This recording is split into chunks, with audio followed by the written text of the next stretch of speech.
Oke,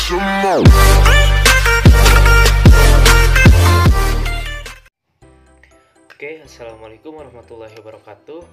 Kembali lagi dengan saya Abdul Latif. Di video kali ini saya akan membahas materi tentang perencanaan, audit, dan prosedur analitis. Di sini jadi ada alasan untuk melakukan perencanaan. Jadi apa itu alasannya ya? Yang pertama, untuk memungkinkan auditor memperoleh bahan bukti yang kompeten yang cukup untuk kondisi yang ada. Yang kedua, membantu menjaga biaya audit tetap wajar. Dan yang ketiga, menghindari kesalahpahaman dengan kliennya. Oke, dan di sini selanjutnya ada risiko audit ya. Yang pertama ada acceptable audit risk atau resiko audit yang dapat diterima, dan yang keduanya ada inherent risk atau resiko bawaan. Oke, saya akan membahas yang pertama, yaitu resiko audit yang dapat diterima.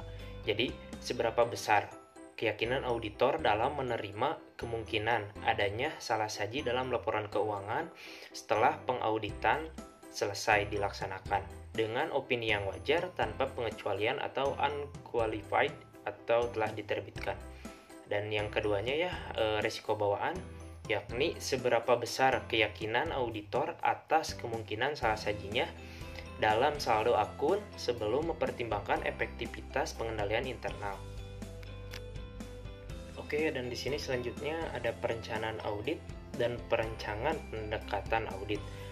Jadi dibagi dalam beberapa sub ya. Yang pertama, menerima klien dan melakukan perencanaan audit awal, dan yang keduanya memahami bisnis dan industri klien, dan yang urutan yang ketiganya menilai risiko bisnis klien, dan yang terakhirnya yang keempat melaksanakan prosedur analitis pendahuluan. Dan di sini saya akan membahas yang pertama tadi ya, yakni menerima klien dan melakukan perencanaan audit awal. Jadi yang pertama ada auditor menentukan suatu keputusan dalam pemberian jasa kepada klien baru ataupun kepada klien lama. Dan yang kedua, auditor mengidentifikasi keperluan klien dan pengauditannya. Dan yang ketiga, auditor harus sepaham atau menyetujui kontrak kerja kepada klien. Dan yang keempatnya, auditor harus merencanakan pengauditan atas laporan keuangan yang diterimanya.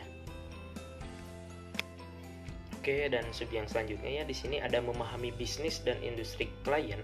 Jadi di sini yang pertama ada memahami aturan-aturan akuntansi yang khas dari industri tersebut untuk mengevaluasi apakah laporan keuangan klien sesuai dengan prinsip akuntansi yang berlaku umum.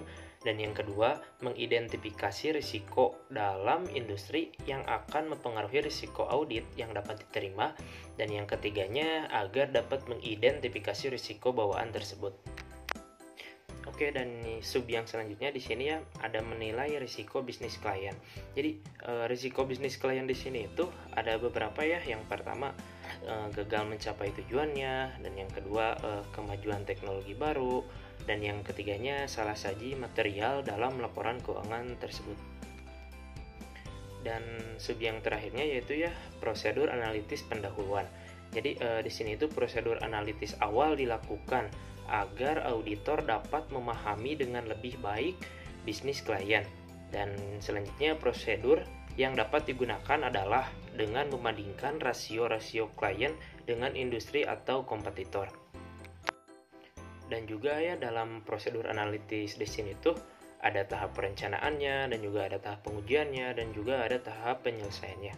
Jadi bertahap ya. Dan di sini juga ada jenis-jenis prosedur analitis tersebut. Yang pertama, membandingkan klien dan data industri. Selanjutnya, membandingkan data klien dengan data yang sama pada tahun yang sebelumnya.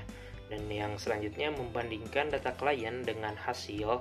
Dan juga ekspektasi klien membandingkan data klien dengan hasil ekspektasi auditor. Dan juga membandingkan data klien dengan ekspektasi hasil menggunakan data non-keuangan. Dan juga ya di sini ada rasio-rasio keuangan umum.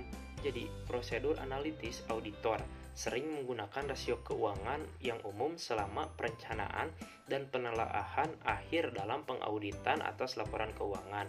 Jadi rasio tersebut berguna dalam memahami status keuangan bisnis klien serta melihat laporan efektif pengguna. Oke, mungkin itu penjelasan singkat dari saya tentang perencanaan audit dan prosedur analitis. Untuk lebih jelasnya lagi, teman-teman bisa mencari dari berbagai sumber lain, baik dari buku ataupun dari website. Mungkin itu yang bisa saya sampaikan. See you next video. Wassalamualaikum warahmatullahi wabarakatuh.